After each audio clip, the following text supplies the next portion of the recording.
present Lucille Ball and My Favorite Husband, a new series based on the delightful stories of Isabel Scott Rorick's gay, sophisticated Mr. and Mrs. Cougat, two people who live together and like it. Starring Lucille Ball with Richard Denning.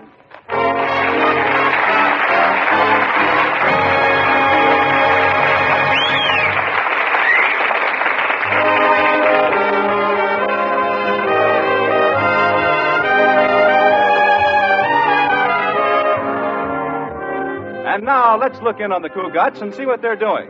Oh, but hold your hats. Liz and George are having an argument about their plans for the evening. Liz wants to go to a symphony concert, and George wants to have a poker game.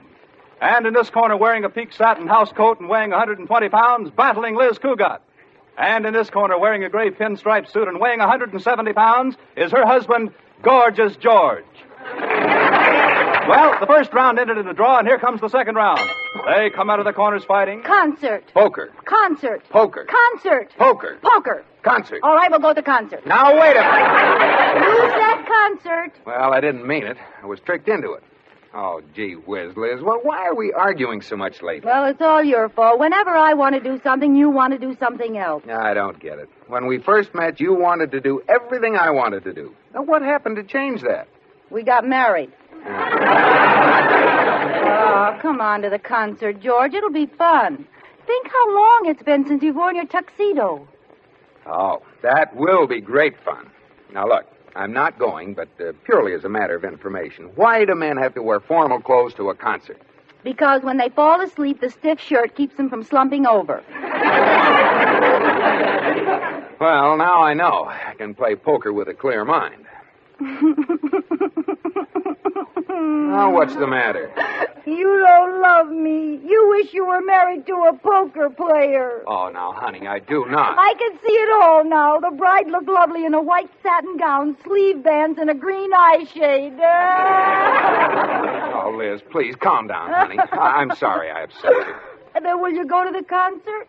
No. All right, George Cougat. I'll go to the concert by myself. Okay, and I hope Leopold falls flat on his Stokowski. I'm going to play poker. Oh, go ahead and play poker. I hope your partner trumps your full house.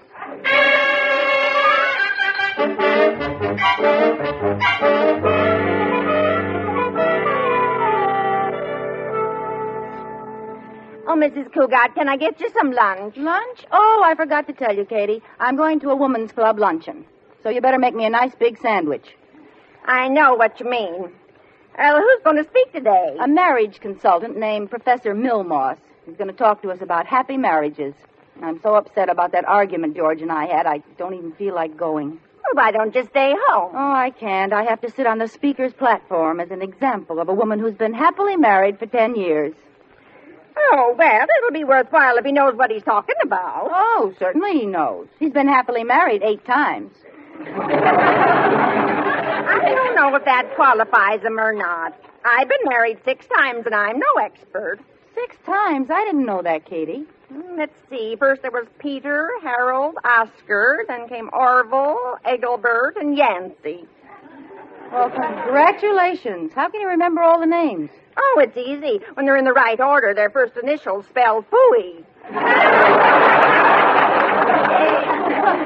Katie, you always told me your first husband was named Clarence. He was. I left him out. Why? Because you can't spell phooey with a C. Well, if the professor sounds like he needs help, I'll send him to you.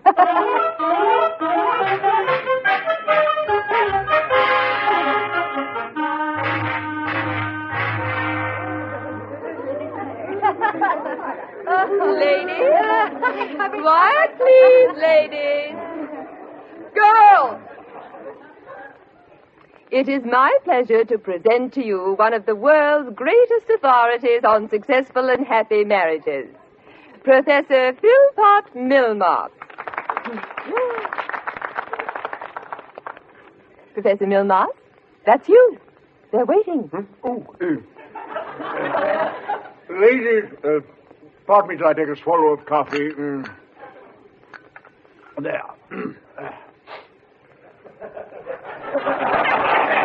Ladies, I speak to you today on one of the most wonderful of human achievements, A happy marriage. Now, don't take that plate. I haven't finished that pastry. Now, ladies, the trouble with most marriages lies with you. Oh, I don't agree with that, Marge. How about the husband? You said it. Right from the beginning, you must realize that the answer to the question about love, honor, and obey is I do, not who does. Let us consider for a moment the arguments between husbands and wives. Now we're getting someplace. Now, most of these arguments are caused by the husband and the wife having varied interests, wanting to do different things. You know, Marge, that's exactly why George and I had an argument this morning. If there are any of you who have had an argument for this reason recently, hold up your hand.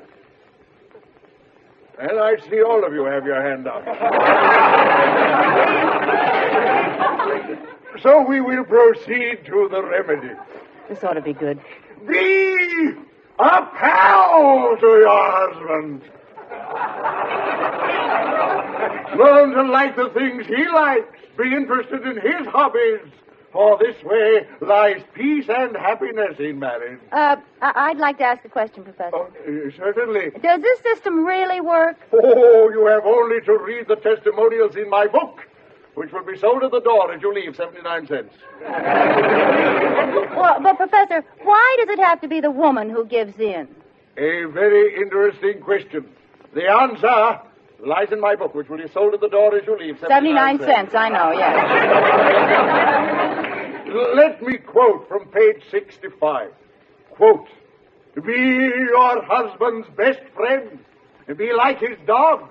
You never hear a man arguing with his dog. But, Professor, I haven't finished. Oh, I'm sorry. Unquote.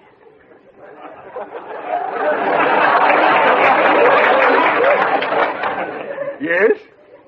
Professor, I'm going to try your system. Almost. What do you mean, almost? Well, I don't mind running out to greet my husband when he whistles, or even running and jumping into his lap, but I'll be darned if I'll sit on the floor and lick his hand while he's eating dinner.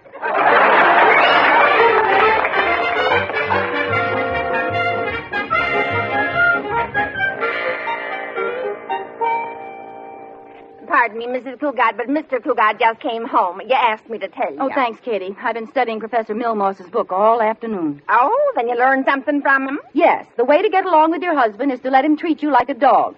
Did he say that? Well, not exactly, Katie. What he did say was that a wife should be a pal to her husband. She should like everything that he's interested in. That wouldn't have worked with my first husband. Why not? He was interested in a little blonde waitress. Oh, fine. Well, I think it'll work with George. You know, Katie, our marriage might have been ruined by my attitude. I'm going to be a pal to George. Well, he's in there reading the paper. Good. I'll start in by reading the paper with him, the part he likes. Wish me luck. Hello, George. How's my little husband tonight? Your little husband is fine, and he is not going to that concert. Oh, who cares about an old concert anyway? Give me part of the paper, honey.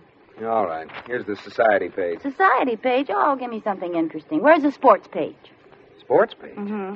I've never seen you read the sport page. Oh, I never miss it. Give it to me. I'll read it to you. This should be interesting. Here. Mm-hmm. Well, let's see now. Williams Bags Crown by Tico and Eighth. Tico. Mm-hmm. That's TKO. Well, how would you pronounce it? Technical knockout. Oh. Well, I never cared much for basketball anyway. I see. Oh, well, now here's something I didn't know about. Midget racing. What about it?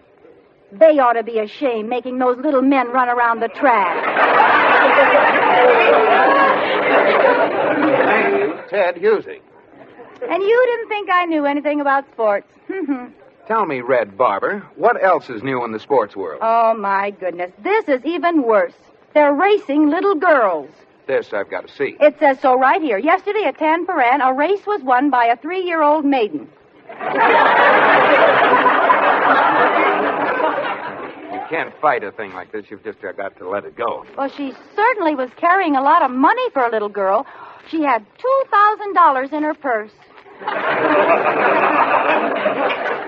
Liz, that would do credit to Grantland Rice. For what? Haven't you ever heard of Grantland Rice? Certainly I've heard of Grantland Rice, but I never tasted it. Oh, Liz. George, I have something to tell you. I'm not going to the concert tonight. Oh, you're not? No. No, George, I'm going to be a real pal to you, sharing the same thing. I'm going to stay home and play poker with you and the boys. What? But, Liz, you don't know how to play poker. Well, I'm going to learn how. I've got a whole hour before they get here. Oh, no.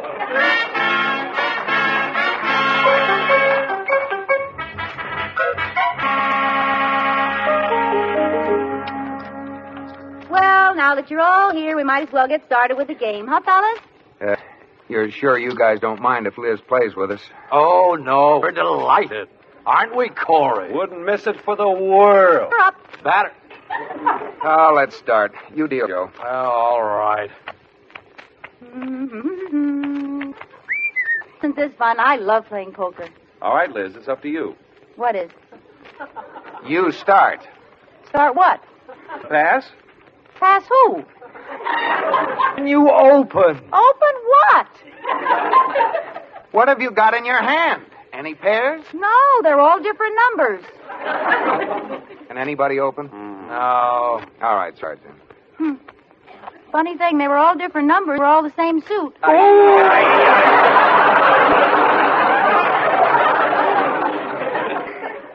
Your deal, Corey. Do I have to? Oh, well. Ooh, a queen. Liz. Ooh, sister. Liz, you're supposed to keep your cards a secret. Ooh. What did you get, Joe? I shouldn't talk, but tell your two aunts for Laverne.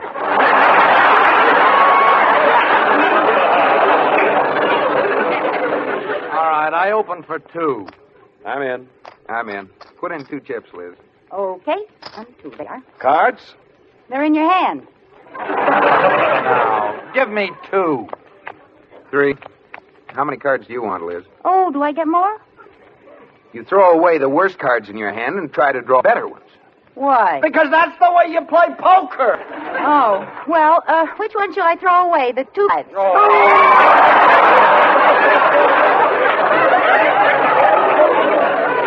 Chips over to me for? Because as much as I hate to admit it, win. I do? Oh, this is fun. Come on again. I could play poker all night.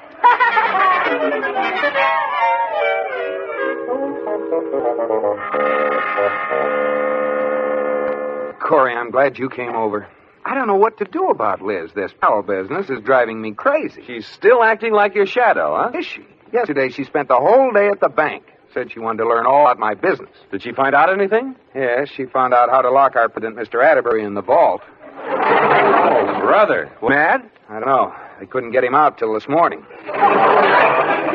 I'm licked, Corey.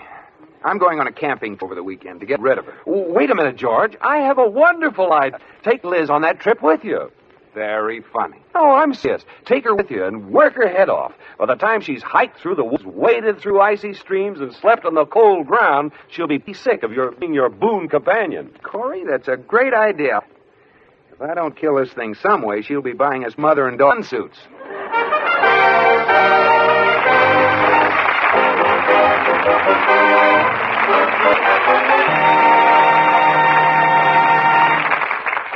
Let's clear up a misconception about NATO, the North Atlantic Organization.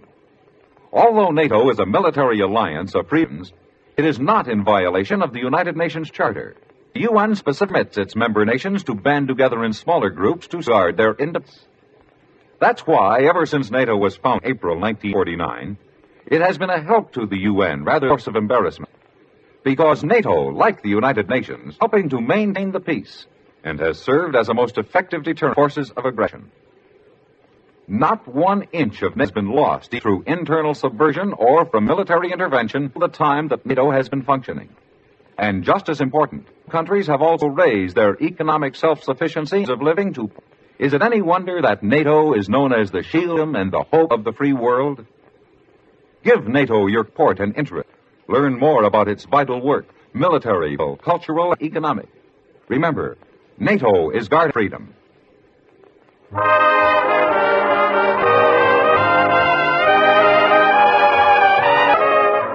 And now, back to my favorite husband.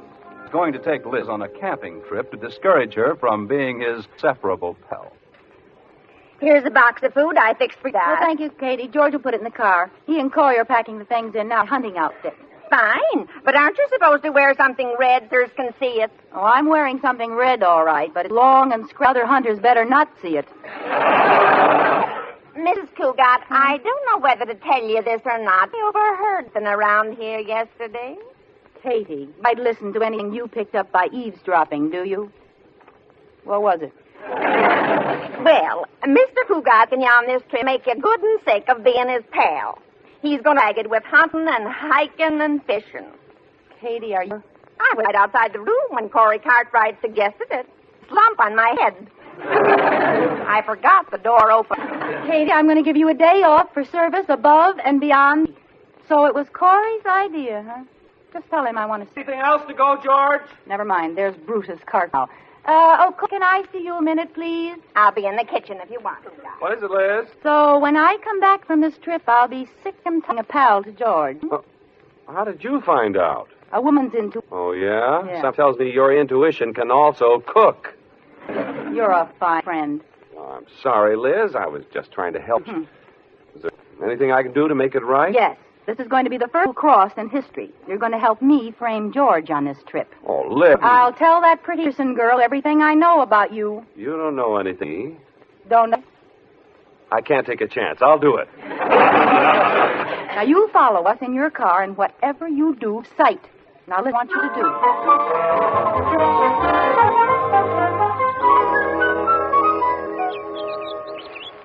Ah, this mountain air is... I never get enough of it. Oh, boy, isn't it great? This looks like a good trout stream. Yep, that looks... Start. Maybe I'll give you some instructions. Oh, George, I know how to fish. You could, too. Who won? Tell me how you do it, Isaac Walton. It's very simple. You just flip the pole over until all unwinds this little spool, see? Uh-huh. And then what happens? The thread water wraps around the fish and chokes it to death. You don't choke it to death. I know. You hit it with a pole. No, I'll cast. Now, take the rod in your right hand. Yeah. Now, whip over your head. That's it. Now, forward. Oh, George, I think I've caught something. Oh. Do you the trout? It's a cougat. Help me get the hood of my pants. Oh, I'm sorry, dear. Take it here, you... Rip my pants. Well, George, you said you couldn't get this mountain air. Oh, let's face it. You're sure you won't get tired of this out in this cold stream for hours? Oh. George, tell you what. Let it up and catches the most... All right. I'm going to bend. I'll do you a favor. Now, don't go up there. It's too shallow, not enough rapids. Aren't any fish there. But it's pretty around there. Fit your way. Well, I'll see you later with a lemon. Goodbye. Let's see now. Be right around the bend. Liz, over here. Oh, got him? The best they have market. 6-12. Aren't they beauties? Wonderful. Throw him to me, Corey. Then I won't be lying. I tell George I caught him. Here, silly. Thanks. I'll see you later, Corey. Funny. Okay, I'll where I was before. Okay.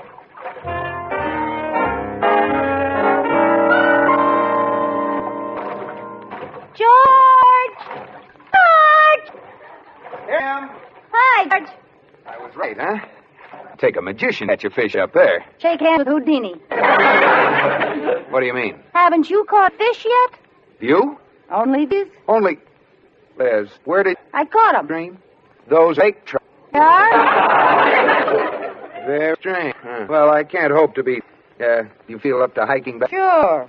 Yeah, we can see it. It's pretty rough on you. Brought you back any day. Oh, you... Certain. A race to camp. Oh, you... No, George. Fine. I'll hang you in a... I'll give you a $5. Uh-huh. I'll have you waiting when you get... Now, where did Corey get to? Many places. Fine. You have your car here? Yeah, what? The camp in it. Before just try.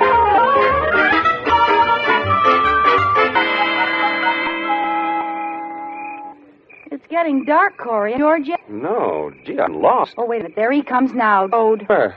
I don't see anyone. Well, crawling hands and knees. Get out, it's me. Okay. Thanks for every... George, is that you, pal? Oh. You like hiking, is there? George, tired, are you? George, say something. What? I had time. You got back then? Yes, but I can most of the way. Well, George, how did you go to bed? Remember, you promised to take me hunting at 5 o'clock in the morning.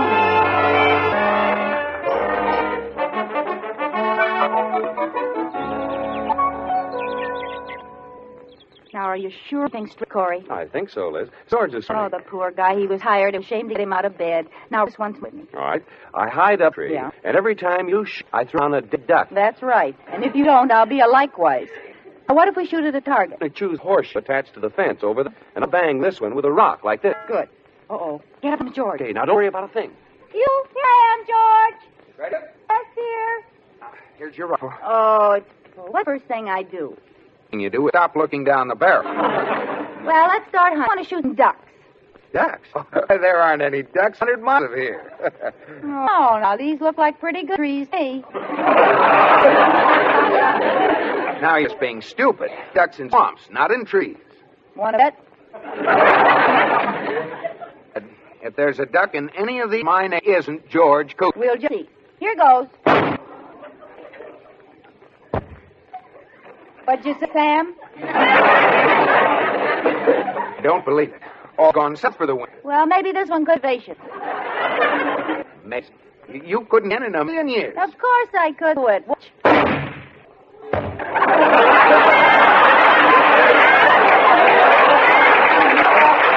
I got Something very funny going here. What do you mean? I mean this. First you catch lake trout in the spring. And now you shot the mark's bird's eye frozen. Well, that's what gets for not going south. Look, we'll just shoot at something we can spot or can't.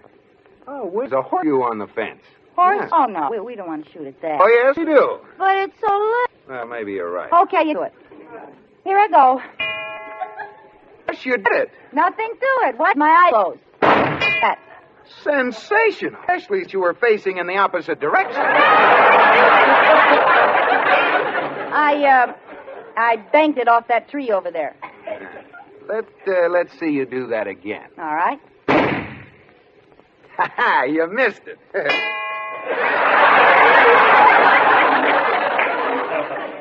That was one of my slow ones.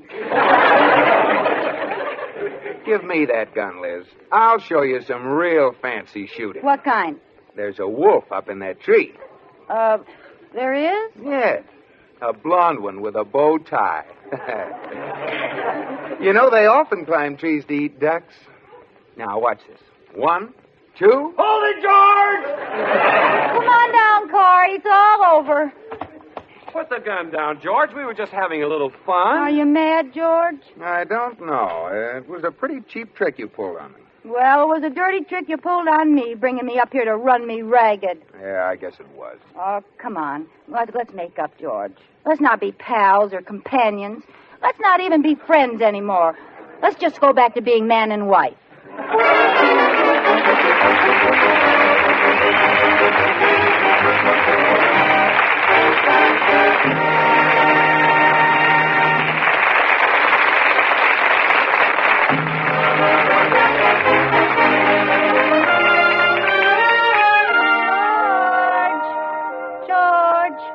George, are you asleep?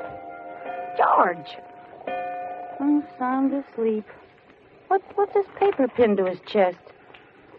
Oh, it's a note. Oh.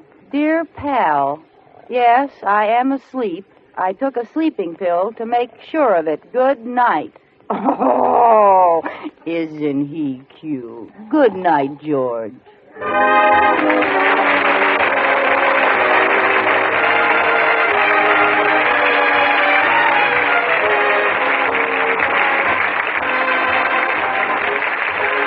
My Favorite Husband has been presented through the worldwide facilities of the United States Armed Forces Radio and Television Service.